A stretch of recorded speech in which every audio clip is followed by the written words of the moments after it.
Aba, punong-puno na naman ang kaldero ni Bossing kaya lalantakan na natin yan. Sakto umaga at punuan agad. And nagbabalik tayo dito para i-review tong Four Kings Pares.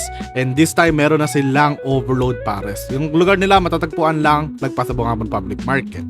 And nakita nyo naman punong-puno yung maliit na bowl na yan. At mind you, only rice, only sabaw yan at meron na rin free soft drinks. Halos hindi ko mahalo eh. Kaya bahala na kung ano yung lagay ko dyan. Basta titimplahan pa rin naman natin yan. So, review na natin to. Yung rice nila, okay lang din naman. Actually, normal na sinaing lang. Pero masarap at only rice nga. So, I will give it 7.5. Yung kanilang karne, men, napakasarap agad yung kanilang beef.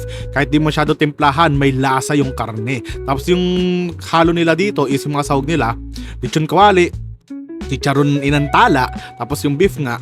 Although hindi sila nagchicharon bulaklak katulad ng ibang mga Overload Pares, pero sobrang goods pa rin kasi ang sarap kagat-kagatin niya dahil may crunchiness ng bawat kagat. Nakita niyo nga, napasubo yata tayo dito, pero round 2, round 3 tayo dyan. At nakakatawa, meron din silang free soft drinks. Kaya yung meat is, I will give it 9 out of 10, and yung sabaw is 8.8 out of 10 na. So, ira-round up ko na to, 8.5 out of 10 ang ating overall score.